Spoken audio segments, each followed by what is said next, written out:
வாழ்த்துக்கள்டா. Okay, அறிவோட ஆரோக்கியத்தோட நீண்ட ஆயுளோட உலகம் போற்றும் குழந்தை உனக்கு பிறக்கணும். உன் குழந்தை உனக்கு நிறைய பேர் புகழ் உனக்கும் உன் கணவருக்கும் கொடுக்கணும்னு நான் வேண்டிக்கிறேன். உங்கள் ஹஸ்பண்ட் அந்த ப்ரெக்னென்சி கார்டை எடுத்துகிட்டு வந்ததை நான் கண்டிப்பாக வீடியோவில் காமிப்பேன். இப்போ பாருங்கள், கொடுங்க அப்படியே பாக்ஸில் கூட நான் ஓப்பன் பண்ணிக்கிறேன். ஒரு பாக்ஸ்க்குள்ளே வச்சு பத்திரமா அந்த இதெல்லாம் வைப்போல பொக்கிஷங்கள்லாம், அந்த மாதிரி பாக்ஸ்குள்ளே வச்சு அதுக்குள்ளேருந்து இந்த ப்ரெக்னென்சி கார்டு. தம்பி நீங்கள் இந்த பக்கம் பிடிங்க தம்பி, உங்களை வீடியோவில் காமிக்க மாட்டேன். ஓகே, நீங்கள் அப்பா ஆயிட்டீங்க, வாழ்த்துக்கள். இந்த பொக்கிஷன் ஆக்சுவலி என் கிளினிக்கில் இந்த 20 வருஷத்தில் இந்த பாக்ஸ்குள்ளே வச்சு எடுத்தது நீங்கள் தான்ப்பா ஃபஸ்ட்டு. அது எவ்வளோ ஒரு பொக்கிஷம் வந்தாங்க, பத்திரமா பிடிங்க. அவர் கை எடுத்துரு. ஓகே, வாழ்த்துக்கள், அப்பா ஆயிட்டீங்க. இதான் ஃபஸ்ட் டைமாடா? இது வரைக்கும் ப்ரெக்னென்சி ஃபஸ்ட் டைம் வந்திருக்கா? இதான் ஃபஸ்ட் டைமா? அப்போ கிரெடிட் ஃபுல்லாக எனக்கு. ரொம்ப சந்தோஷம். மனுஷங்க எப்பயும் கடவுள் ஆக முடியாது. நீங்கள், நான் எப்பயும் உங்களுக்கு ஒரு சிஸ்டர் மாதிரி. நீங்கள் வந்துட்டு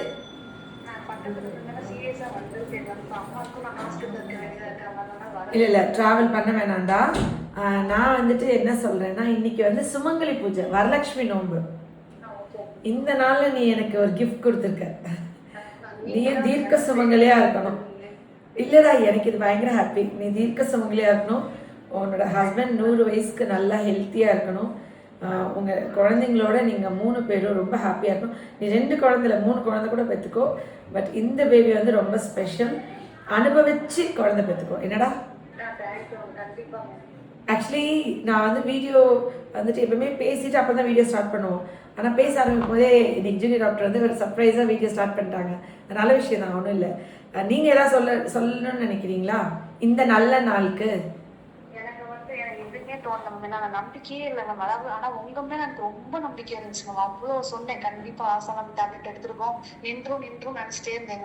ஆனா 2ஆம் மாசத்துல வந்து அம்மா கிட்ட தான் நான் நடந்தே போயிடுச்சு. எனக்கு எதுவுமே ஞாபகம் இல்லை. டக்குன்னு நின்ற உடனே எனக்கு ஃபர்ஸ்ட் உங்ககிட்ட தான் சொல்லணும்னு தோணுச்சு எனக்கு. சூப்பரா.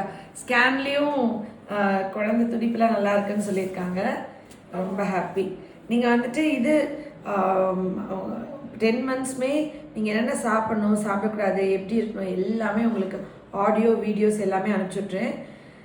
5th மந்த்லேருந்து பிரெயின் டெவலப்மெண்ட்டுக்கெலாம் மருந்து கொடுப்பேன். எல்லாமே நான் வந்துட்டு இப்போ தம்பிகிட்ட சொல்லி அனுப்பிச்சுட்றேன். சரியா? இந்த மொமெண்ட்டை நீங்கள் என்ஜாய் பண்ணுங்கள், சந்தோஷமாக இருங்க. உலகத்தில் உள்ள எல்லா கடவுளும் உங்களுக்கு துணையாக பாதுகாப்பாக அரணாக இருக்கணும். உங்களுக்கு உங்கள் குழந்தைக்கும் அந்த குழந்தை வந்துட்டு உலகம் போற்றும் பிள்ளையாக வரணும். ஒரு ஏஞ்சல் மாதிரி வந்து பிறக்கணும். அந்த குழந்தையோட எல்லா ட்ரீம்ஸும் நிஜமாகணும். அதுக்கு என்ன கஷ்டமான விஷயமா இருந்தால் கூட அது எல்லாமே பெற்றோர்களாக உங்கள் ப்ரேயர்ஸை நீங்கள் மாற்றி எழுதணும். குழந்தையோட தலையெழுத்து பிரம்மா இப்போ படைக்கும் பொழுதே அந்த குழந்தை பல பேருக்கு வாழ்க்கை கொடுக்குற ஒரு குழந்தையா, பல பேர் வாழ்க்கையில் ஒரு வெளிச்சத்தை கொடுக்குற ஒரு குழந்தையா, பல பேர் முகத்தில் சந்தோஷத்தை கொடுக்குற ஒரு குழந்தையா அது பிறக்கணும்னு வேண்டி வாழ்த்துறேன். சரியா? ஓகேடா, தேங்க்யூ. ஓகே, நீங்கள் ஏர்லி மார்னிங் ஒரு 2:45 இருக்கும் மேம். அப்போதான் செக் பண்ணியிருக்காங்க. 2:45 ஆக்சுவலாக நாங்கள் இப்போ பேரமால் ஹாஸ்பிட்டலில் தான் இருக்கோம். அத்தைக்கு கொஞ்சம் அந்த ப்ராப்ளம் அப்படின்னு சொல்லிட்டு ஸோ இங்கே இருக்காங்க. கொஞ்சம் நாள் டிலே ஆகிற மாதிரி இருந்துச்சு. அப்போ நான் வந்துட்டு ஏன்னா இதுக்கு முன்னாடிலாம் வந்து நாங்கள் அக்யூரேட்டாக எல்லாமே கரெக்டாக இருக்கும். ஆனால் இந்த டைம் அத்தை இங்கே இருக்கிறனால வந்து அந்தளவுக்கு ஒன்றும் இதெல்லாம் இல்லை. எங்களுக்கு நம்பிக்கையே இல்லை. சரி விட டைம் பார்த்துக்கலாம். ஆக்சுவலாக சொல்ல போனால் லாஸ்ட் ஒரு 15 days வந்து மெடிசனே எடுத்துக்கல 2 பேரும். என்ன முடியல, ரொம்ப சீரியஸாக இருந்தாங்க அவங்கன்ட்டு. ஸோ இதெல்லாம் ஒன்றும் இருக்காது அப்படிங்கிற 2 மாதம் சாப்பிட்ருக்கீங்க. ஜூன் ஜூலை அப்புறம் முந்தானத்து போயிட்டு செக் பண்ணிட்டு நைட் 2 மணிலேருந்து தூங்கலாம் மேம் அவங்க.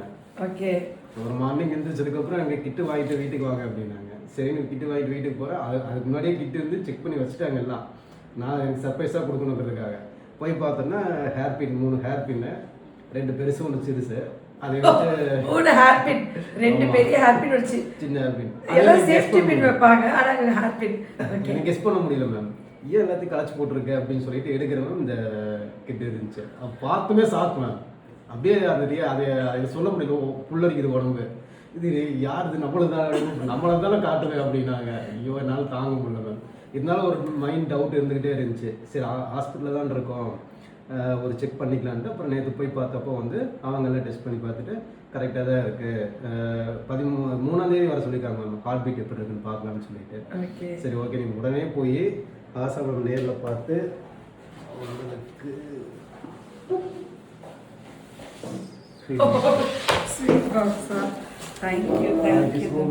தேங்க்யூ. நீங்கள் வந்து என்னோட பிரதர் மாதிரி, நீங்கள் தேங்க்யூலாம் சொல்லக்கூடாது. எப்பயுமே நான் தான் உங்களுக்கு தேங்க் பண்ணோம், எனக்கு உங்களை ட்ரீட் பண்ணுறதுக்கு வாய்ப்பு கொடுத்ததுக்கு. ஏன்னா இது என் மேலே நம்பிக்கை வச்சு நீங்கள் வந்ததுனால இப்போ நீங்கள் வேலை மேலே அட்மிட் பண்ணியிருக்கீங்க, பெரிய பெரிய ஹாஸ்பிட்டல் போகிறீங்க, அங்கே காமிக்கலாம் இங்கே காமிக்கலான்னு பண்ணாமல் ஆஷாட்ட போனால் குழந்தை கிடச்சி நம்பிக்கையில் அதை என்கிட்ட ஒப்படைச்சிங்கல்ல. நன்றி கடன் சொல்லதான் மேம். ஏன்னா நாங்கள் அந்த 1 இயராக வந்து நாங்கள் ட்ரை பண்ணிகிட்டு இருக்கோம். அங்கே மதுரையிலே நிறையா இதுக்கெல்லாம் போய் பார்த்தோம். சரி இங்கே சரி நம்ம வந்து பார்க்கலாம் அப்படின்னு சொல்லிட்டு அது 2 months, அதுவும் இந்த லாஸ்ட் ஒரு 20 days வந்து நாங்கள் மெடிசன் எதுவுமே எடுத்துக்கல. ஏன்னா ஹாஸ்பிட்டலில் வச்சு சாப்பிடும்போது பார்க்குறவங்கள ஒரு மாதிரி நினைக்கிறாங்க அப்படின்னு சொல்லிட்டு அவங்களும் அதை விட்டாங்க, நானும் விட்டேன். சரி ஓகே அப்படின்னு சொல்லிட்டு ஒரு 2 மாதம் கம்ப்ளீட்டாக ஃபினிஷ் பண்ணிருக்கீங்க, அது முடிச்சாச்சு. அதுக்கப்புறம் வந்துட்டு ஒரு நம்பிக்கையே இல்லை எங்களுக்கு இந்த டைமு. ஏன்னா அத்தை இங்கே ஹாஸ்பிட்டலில் இருக்கும்போது அது இது பண்ணால ரொம்ப ஒரு இருந்துச்சு. ஆனால் எப்படியோ நின்றுச்சு, உங்கள் புண்ணியம் தான். அது என் வீட்டுக்காரர் சொல்லுவார், நீ மருந்து கொடுத்து மாசமாக்குறியா இல்லை சாமி கும்பிட்டு மாசமாக்கு, நீ தொடுறவங்க மருந்து மருந்து 90% பண்ணோம், நான் 10% சாமி கும்பிடுவேன். என்னோட எல்லா விஷயம் உங்கள் மேலே வச்சதுக்கு நம்பிக்கை மேம். அவங்க ஒய்ஃப் வந்து அப்படியே ரொம்ப ஒரு மாதிரி ரொம்ப பயப்படுவாங்க மேம், தொட்டதுக்கெல்லாம் பயப்படுவாங்க. நான் அதான் சொன்னேன், இந்த மாதிரி நீ பயப்படுறதுனாலே வந்து நிற்கிறது கூட நிற்காம போகிறதுக்கு வாய்ப்பு இருக்கு. அவங்களுக்கு நான் பயத்துக்கு மருந்து கொடுத்தேன்னு நினைக்கிறேன், மைண்டுன்னு கொடுத்தேன் மேம். சின்ன ஒரு சவுண்டு கேட்டால் கூட அப்படியே ஃபியர்னே கொடுத்துருக்கேன். அதான் மேம், அது சின்ன சவுண்ட் கூட பயப்படுவாங்க, சின்ன சவுண்ட் கூட. அது நான் கூட சொன்னேன், ஹாஸ்பிட்டலில் இப்போ இருக்குதானா, ஆனால் வீட்டில் தனியாக இருக்கு, எனக்கு ஒரு மாதிரி இருக்கு. ஸோ ஒண்ணுமே ஆகாது தம்பி. வீனஸ் வில்லியம்ஸ்லாம் 3 மாசமா இருக்கும்போது ஒலிம்பிக் விளையாடி ஜெயிச்சாங்க. எத்தனை ரவுண்ட் ஓடி ஓடி விளையாடாங்க. நம்ம எகிரி குதிச்சா கூட அபார்ட் ஆகக்கூடாது. நம்ம கர்ப்பப்பை அவ்வளோ வீக் கிடையாது, கதவை திறந்து டக்குன்னு வெளியே வரும். நம்மளுக்கு நல்ல ஸ்ட்ராங்கான யூட்ரஸ். 10 மாசம் நானும் அஸ்வின் கூட பேட்மிண்டன் விளையாடுவேன். ஐஷு பிறக்கிறதுக்கு 2 days முன்னாடி வரைக்கும் கூட விளையாடிருக்கேன். கீழே குனிஞ்சு எடுத்து கிரவுண்ட்ல ஓடி ஓடில பேட்மிண்டன் விளையாடிருக்கேன். அப்பெல்லாம் ஒண்ணுமே ஆகாது. பயம், எமோஷனல் வீக்னஸ் தான். அதுவுமே வந்து லைன் வந்து ரொம்ப ஃப்ரெண்ட்ஸ்லாம் கன்சல்ட் பண்ணாங்க. லைன் வந்து ரொம்ப மெல்லிஸாக இருக்குது, ஸோ நம்ம வெயிட் பண்ணி பார்க்கலாம் அப்படின்னா. அப்படி சரி இவங்க ரொம்ப பயந்துக்கிட்டே இருக்காங்க. அப்புறம் நான் தான் சொன்னேன், இல்லை நம்ம போய் ஒன்று பார்த்துக்கலாம், ஹாஸ்பிட்டலில் தான் இருக்கோம் அப்படின்ட்டு. அப்புறம் அவங்க இதில் இவங்களுக்கு என்ன செஞ்சாங்கன்னா, இவங்களோட ஃப்ரெண்ட் ஒருத்தவங்களுக்கு வந்து இதே மாதிரி பாசிட்டிவ் வந்திருக்குங்க. பட் 1 monthக்கு அப்புறம் தான் தெரிஞ்சு அது வந்து கருப்பு பையில் இல்லாமல் டியூப்ல இருந்தது. அதை சொல்லி பயப்பட ஆரம்பித்தாங்க. ஐயோ வேணாம், பயமே வேணாம், வாங்க பார்க்கலான்ட்டு பார்த்துட்டு அப்புறம் வந்து கர்ப்பப்பையில் தான் இருக்குது, நல்லா இருக்குது, 3ஆம் தேதி போல வாங்க அப்படின்னு. அதுக்கப்புறம் தான் அவங்களுக்கு கன்ஃபார்மாகவே வச்சு. நான் ட்ராவல் பண்ணிகிட்டு இருக்கேன், எனக்கு ஃபோன் அடிச்சு சொல்கிறாங்க. சொன்னேன் எனக்கு என்ன பண்ணுறதுனே தெரியல மேம். சரி ஒன்றே நாளைக்கு போய் ஆகணும். அதுக்கு முன்னாடி அப்பாயின்மெண்ட் போட்டேன் மேம். இருந்தாலும் பரவாயில்ல போய். ஆனால் அந்த ஒரு பின் வச்சலடா, 2 பெரிய ஹேர் பின், ஒரு குட்டி ஹேர் பின். அது நம்ம நம்மளோட அன்பு, அது ரொம்ப ஸ்வீட்டாக ஃபீல் பண்ணிக்கலாம் அந்த ஃபீலிங். இல்லை ஃபர்ஸ்ட் நான் பார்த்தோன்னா டயரில் போனேன் மேம். போய் பார்த்துட்டேன், ஏன் எல்லாத்தையும் கலைச்சி போட்டு வச்சிருக்கேன் அப்படி தான் மேம் நான் கேட்டேன். அதுக்கப்புறம் அதை எடுத்துகிட்டு கீழே பார்க்குறேன், இது இருந்துச்சு மேம். எனக்கு அப்படியே அந்த ஒரு மூமெண்ட் எப்படி சொல்கிறதுன்னு எனக்கு தெரியல மேம். அது வந்து இந்த ஓவலேஷன் கிட்டும் இதே மாதிரி தான் மேம் இருக்கும். சரி அதுவும் ஆனால் இது அது மாதிரி இல்லையே அப்படின்ட்டு அப்புறம் ஒத்து பார்த்துட்டு அதுக்கப்புறம் தான் அது வரைக்கும் அவங்க பேசாமே இருந்தாங்க மேம். பார்த்துட்டு அந்த இல்லை என்னால் சொல்ல சந்தோஷம், எக்ஸைட்மெண்ட் சத்தியமாக. ஏன்னா நம்ம சரி இந்த டைம் நின்றோம் அப்படின்னு ஒரு ஃபுல்ஃபில்லோடு நம்ம இது பண்ணிட்டு இருக்கும்போது அது நிற்காம போச்சுங்களா இந்த டைம். அதெல்லாம் இருக்காது. எப்பயுமே நான் எல்லா பேஷண்ட்டையும் சொல்லுவேன், நான் நினச்சி கூட பார்க்கல அப்படின்னு சொல்லும் போது தான் மாசமாக இருப்பாங்க. அது ஐஸ்வர்யா இருந்தாலும், அது சூப்பர் ஸ்டாராக இருந்தாலும், யாராக இருந்தாலும், கடவுள் வந்து அது உயிர் இல்லையா. நான் 1ஆம் தேதி 1 மணிக்கு கன்சீவ் ஆகணும் யாருமே ஆக முடியாது. நான் எதிர்பார்க்கவே இல்லை, என்னது நான் மாசமாக இருக்கிறேன் அப்படிதான். அதே தான். ஆனால் ரொம்ப சூப்பராக இருந்துச்சு அந்த மூமெண்ட். தேங்க்யூ, ரொம்ப சந்தோஷம். நீங்க சொல்றது நான் அனுபவிச்சு அதை ஃபீல் பண்ணி பார்த்துட்டேன். பல குடும்பங்கள்ல இந்த வரிகள் வர, இந்த உணர்வுகள் வர, ஒரு உயிர் உருவாக நான் காரணமா இருக்கிறதுக்கு கடவுளுக்கு நான் நன்றி சொல்றேன்.